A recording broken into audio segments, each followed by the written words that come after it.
If you come to me and you're telling me, I started eating and now every time I eat, my stomach hurts. And then I was vomiting the other day. And one day I saw kind of blood in there. I'm not going to say, oh no, you're not praying enough. You have to fast more. I'm going to say, have you seen a doctor?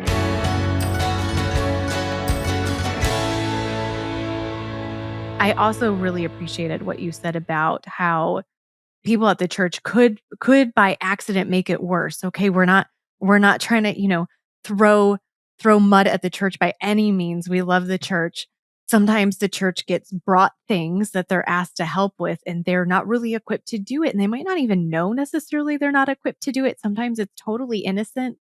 I did have a story, or I've had a couple of stories of people sharing that they were, counseled by someone at the church, one of the pastors, and were essentially told, kind of like, you're spitting on the cross, like you're not accepting grace, you're not, basically like you're just really not in alignment. And that's like the worst thing for them to be told, right? Because they're already not feeling good enough.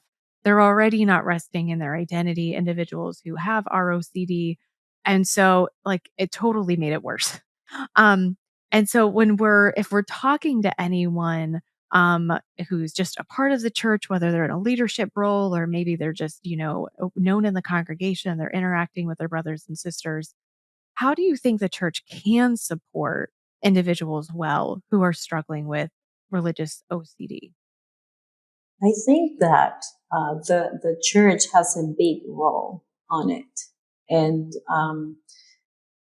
the church can be a huge place of understanding and being like that first piece of redirecting people to getting help and all that. Because I can't remember the name of the book, but there's a statistic that says that people with mental health affections or even physical health, once like you receive a diagnose or something like that, the first place they go to look for help, it's at church.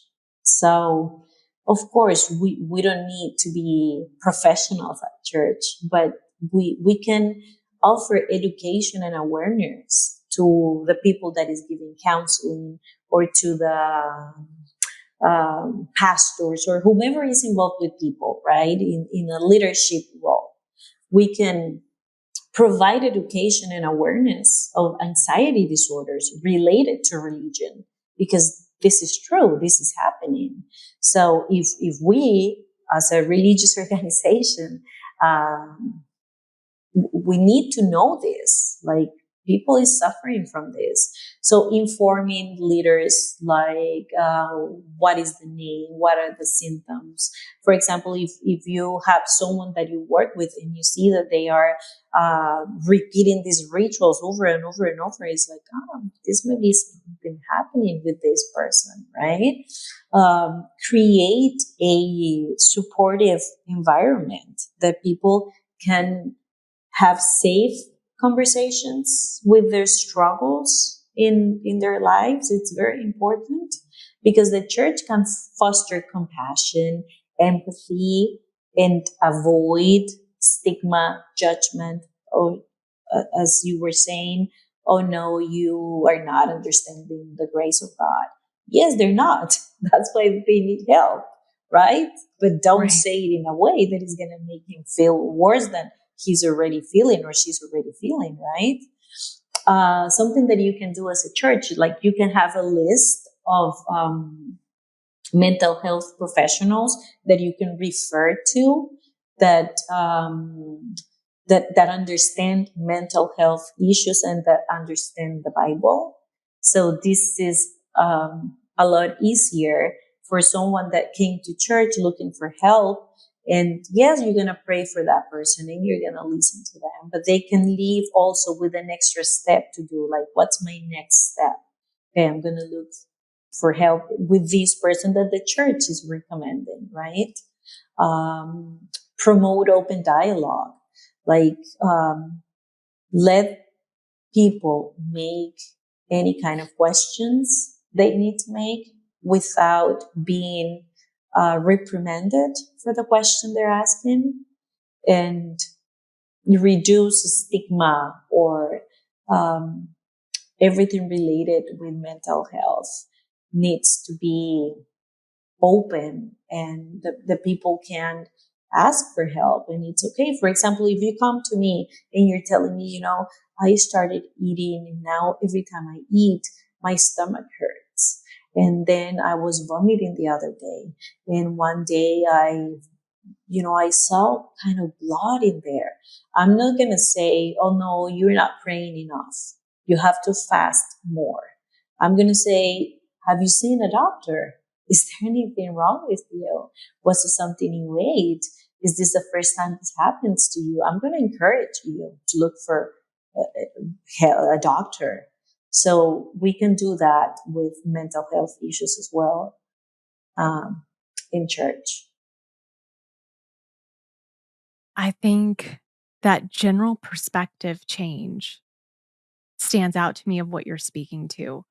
Like, instead of when someone comes to us and thinking, especially if we've had a couple conversations, and maybe not you and I, because the profession that we're in, but say just lay person where this isn't an area of expertise, and someone comes and you talk it through with them, and then they're right back to where they were, and you talk it through with them again, and then they're right back to where they were. And I can see where the person who's trying to help may feel frustrated, and then what they might accidentally do is start to blame it on the person who's looking for help. Like, well, you're just not doing something, or you're just not being something, or you're just not accepting something. When in reality, no, there's something else going on. And so having that kindness and being willing to come alongside and see, okay, this feels frustrating to me. Why does it feel frustrating to me? Well, it's because I'm trying to help and it's not working. But this isn't about me. So if what I'm doing isn't working, maybe this person needs something else or someone else, and let me connect them. Yes, yes, yes, yes. OCD comes from lack of nurture in relational safety. So a way that the church can help someone with this disorder is show them kindness, be kind to them, be compassion towards the struggle that they are going through, because it's real. As I was telling you, it's real pain. Like if you are at church playing soccer after a service and someone break their leg, you're not going to say, oh, okay, keep playing. No, you're going to stop. We're going to call the doctor, take him to the emergency room, and probably he's going to get a cast. So we need to understand that the struggle is real, and we need to show them the love of God, because they don't understand the love of God, and they don't understand grace. They don't. So we need to be very compassionate. And as we say here in Israel, sablanut, which is patience.